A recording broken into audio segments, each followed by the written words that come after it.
नमस्कार। आपका बहुत बहुत स्वागत है हमारे चैनल लीगल आउटलुक में। आज हम एक नए कानूनी नज़रिए की बात करेंगे। ज़रा सोचिए क्या होगी उस व्यक्ति की हालत जिसने अपने जीवन भर की गाढ़ी कमाई को एक फ्लैट खरीदने के लिए लगाया और उसके लिए और बैंक का लोन भी लिया, लेकिन ना तो उसे फ्लैट मिला और ना ही उसके लोन का पता चल रहा है कि उसका क्या भविष्य होगा। ऐसा ही कुछ हुआ हृदय कुमार के साथ, जिनके बिल्डर शुभकामना बिल्टेक प्राइवेट लिमिटेड ने जो प्रोजेक्ट में बुक किया गया था फ्लैट वो पूरा नहीं कर पाए और उसके फाइनेंशियल क्रेडिटर्स उस कंपनी के एनसीएलटी के प्रोसीडिंग में चले गए और अभी उनका एनसीएलटी प्रोसीडिंग चल रहा है। इसी बीच सिचुएशन और बदतर हो गया हृदय कुमार के लिए, क्योंकि जो बैंक जिससे लोन लिया गया था वो बैंक लोन रिकवर करने के लिए उनके खिलाफ डीआरटी में प्रोसीडिंग शुरू कर दी, डेट रिकवरी ट्रिब्यूनल में। और ऐसा लगता है कि जैसे उनके जले हुए पे नमक रगड़ दिया गया। उनके पास कोई रास्ता नहीं था, उन्होंने फिर दिल्ली हाई कोर्ट में रिट फाइल किया और कुछ उनको वहाँ से कुछ राहत मिली है। जो वो दोहरा मार झेल रहे थे, एक तरफ फ्लैट की कोई उम्मीद नहीं, दूसरी तरफ जो बैंक ने उनके खिलाफ प्रोसीडिंग शुरू कर दी थी। और तो हाई कोर्ट ने जिस केस में कंसिडर किया उनको वो केस का नाम है हृदय Kumar Pathak versus bank of Maharashtra और एक पिटीशन नंबर है 6774/2021। 21 जुलाई 2021 को डिवीज़न बेंच, जिसमें जस्टिस विपिन सांघे और जस्टिस जसमीत सिंह थे, उन्होंने जो रिकवरी प्रोसीडिंग हृदय कुमार के खिलाफ बैंक ऑफ महाराष्ट्र ने शुरू करी थी डीआरटी में, उसको स्टे कर दिया और नोटिस किया है।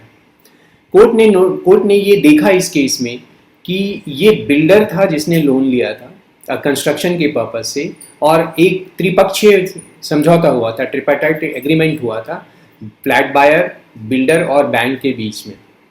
बैंक ने जो पैसा डायरेक्टली बिल्डर को दिया था और बिल्डर ऑब्लाइज था उस पैसे को रिटर्न करने पे अगर उन्होंने कुछ नहीं किया तो, मतलब फ्लैट अगर पूरा नहीं हो पाया तो। अब वो फ्लैट भी कंस्ट्रक्ट नहीं हुआ। इस तरह से जो फ्लैट बायर की स्थिति थी वो ना इधर का रहा ना उधर का, ना ही उससे फ्लैट मिला और पैसे की देनदारी और बन गई।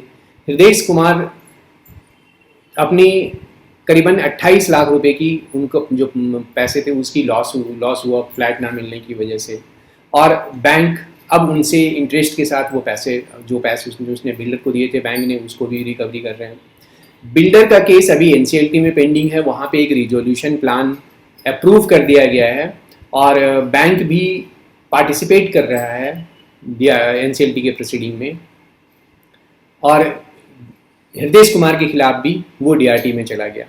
कोर्ट ने प्राइमा फेसी पाया कि बायर पहले ही बिल्डर के हाथ से काफ़ी पीड़ित हो चुका है, और जो फ्लैट बायर है हृदय कुमार है, और बिल्डर पूरा का पूरा लोन अमाउंट डायरेक्टली बैंक से रिसीव किया, बैंक ने उसको डिसबर्स किया हुआ है। कोर्ट ने कहा कि ये एग्जामिन करना होगा, इस केस में एग्जामिन करना ज़रूरी है कि क्या हृदय कुमार लिएबल है बैंक को वो पैसा पे करने का। और दूसरा सबसे इम्पॉर्टेंट पॉइंट कोर्ट ने कहा कि इस केस में देखना होगा कि क्या ये जस्टिफिकेशन होगा कि फ्लैट बायर के खिलाफ अभी डीआरटी में प्रोसीडिंग चलाया जाए। इन सब चीज़ों को देखते हुए दिल्ली हाई कोर्ट ने प्रोसीडिंग को स्टे कर दिया है, नोटिस इशू कर दिया है।